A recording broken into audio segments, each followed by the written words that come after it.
ವೀಕ್ಷಕರೇ, ವಾರದಲ್ಲಿ ಒಮ್ಮೆ ಆದರೂ ಈ ರೀತಿ ದೋಸೆ ಮಾಡ್ಕೊಂಡು ತಿಂದರೆ ನಿಮ್ಮ ಆರೋಗ್ಯ ನಿಜವಾಗ್ಲೂ ತುಂಬ ಚೆನ್ನಾಗಿರುತ್ತೆ. ಎಷ್ಟು ಚೆನ್ನಾಗಿರುತ್ತೆ ಅಂದರೆ ನಿಮಗೆ ಗ್ಯಾಸ್ಟ್ರಿಕ್ಕು ಮತ್ತು ಎದೆ ಉರಿ ಈ ರೀತಿ ಏನೂ ಬರೋದಿಲ್ಲ, ಅಷ್ಟು ಚೆನ್ನಾಗಿರುತ್ತೆ. ಕೆಲವರೆಲ್ಲ ದೋಸೆ ಇಡ್ಲಿ ತಿನ್ನೋದಕ್ಕೆ ಹಿಂದೆ ಮುಂದೆ ನೋಡ್ತಾರೆ, ಯಾಕೆಂದರೆ ಎಣ್ಣೆ ಇರುತ್ತೆ ಮತ್ತು ಎದೆಯಲ್ಲಿ ಉರಿಯುತ್ತೆ, ನನಗೆ ಹೊಟ್ಟೆಯಲ್ಲಿ ಉರಿಯುತ್ತೆ ಅನ್ನೋರು ಇರ್ತಾರೆ.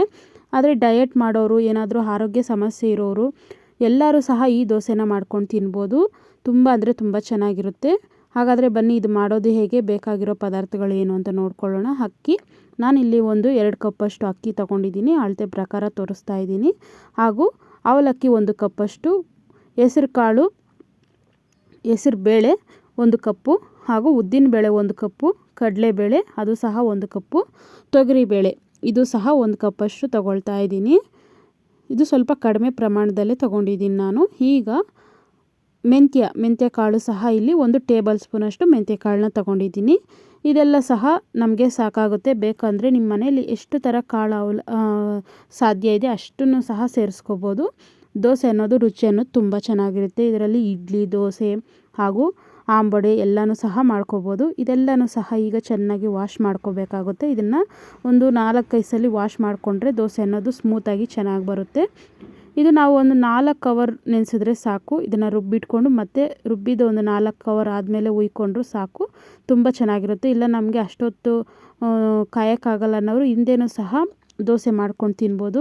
ಇದಕ್ಕೆ ಹುಳಿ ಬರಬೇಕು ಅಂಥದ್ದು ಏನೂ ಇಲ್ಲ, ಆದರೆ ಹುಳಿ ಬರೋವರೆಗೂ ಕಾದರೆ ಇನ್ನೂ ತುಂಬ ಚೆನ್ನಾಗಿರುತ್ತೆ ದೋಸೆ ಅನ್ನೋದು. ನೋಡಿದ್ರಲ್ಲ, ಈಗ ಇದೆಲ್ಲ ಸಹ ಚೆನ್ನಾಗಿ ನೆಂದಿದೆ 4 ಅವರ್ ಆದಮೇಲೆ. ಈಗ ಇದನ್ನು ಮಿಕ್ಸಿ ಜಾರ್ಗೆ ಸ್ವಲ್ಪ ಸೇರಿಸ್ಕೊಂಡು ರುಬ್ಕೋಬೇಕಾಗುತ್ತೆ. ಸ್ವಲ್ಪ ಉಪ್ಪನ್ನು ಸಹ ಇದೇ ಟೈಮಲ್ಲಿ ಸೇರಿಸ್ಕೋಬೇಕು. ಸೋಡಾ ಹಾಗೂ ಉಪ್ಪು ಅರ್ಧ ಟೇಬಲ್ ಸ್ಪೂನಷ್ಟು ಸೋಡಾ ಆದರೆ ಸಾಕಾಗುತ್ತೆ. ಇದನ್ನೆಲ್ಲ ಚೆನ್ನಾಗಿ ಮಿಕ್ಸ್ ಮಾಡಿಕೊಂಡು ಒಂದು ಪಾತ್ರೆಗೆ ನಾವು ಇದನ್ನು ತೆಗೆದಿಕ್ಕೋಬೇಕು. ಈ ರೀತಿ 4-5 ಸಲ ನಾವು ರುಬ್ಕೋಬೇಕಾಗುತ್ತೆ. ಗ್ರೈಂಡರ್ ಇರೋರು ಒಂದೇ ಸಲಿಗೆ ರುಬ್ಕೋಬೋದು. ಈ ರೀತಿ ಎಲ್ಲನೂ ಸಹ ರುಬ್ಬಿ ಪ್ಲೇಟ್ ಮುಚ್ಚಿಡಬೇಕು. ಬೆಳಗ್ಗೆ ಅಷ್ಟೊತ್ತಿಗೆ ನಮಗೆ ಈ ರೀತಿ ಚೆನ್ನಾಗಿ ನೊರೆ ಬಂದಿರುತ್ತೆ. ನೋಡಿದ್ರಲ್ಲ ಎಷ್ಟು ಚೆನ್ನಾಗಿ ಉಬ್ಬಿದೆ ಅಂತ, ತುಂಬ ಅಂದರೆ ತುಂಬ ಚೆನ್ನಾಗಿದೆ ನೋಡೋದಕ್ಕೆ. ಇದನ್ನೆಲ್ಲ ಸಹ ಚೆನ್ನಾಗಿ ಮಿಕ್ಸ್ ಮಾಡ್ಕೋಬೇಕು. ನೀವು ಬೇಕಾದರೆ ಮತ್ತೊಮ್ಮೆ ಇದನ್ನು ಇಡ್ಲಿ ಮಾಡೋರು ಬೆಳಗ್ಗೆನೂ ಸಹ 1/4 ಟೇಬಲ್ ಸ್ಪೂನಷ್ಟು ಸೋಡಾನ ಹಾಕ್ಕೋಬೋದು. ಬೇಡ ಅನ್ನೋರು ಏನೂ ತೊಂದರೆ ಇಲ್ಲ, ಹಾಗೇನೂ ಸಹ ಮಾಡ್ಕೊಬೋದು. ಇಡ್ಲಿ ಅಂತೂ ತುಂಬ ಸ್ಮೂತಾಗಿ ಬರುತ್ತೆ. ನಾನು ಇದರಲ್ಲಿ ಇಡ್ಲಿ ಹಾಗೂ ದೋಸೆ ಎರಡನ್ನೂ ಸಹ ಮಾಡಿದ್ದೀನಿ. ನೋಡಿದ್ರಲ್ಲ ಇಡ್ಲಿ ಅನ್ನೋದು ಎಷ್ಟು ಸ್ಮೂತಾಗಿದೆ ಅಂತ.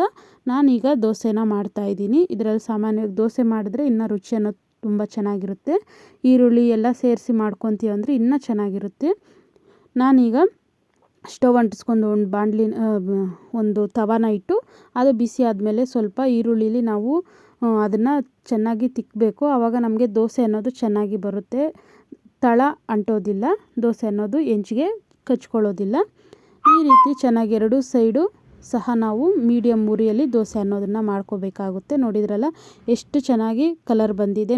ನೋಡ್ತಾ ಇದ್ದರೆ ತಿನ್ನಬೇಕು ಅನಿಸುತ್ತೆ, ಅಷ್ಟು ಚೆನ್ನಾಗಿರುತ್ತೆ.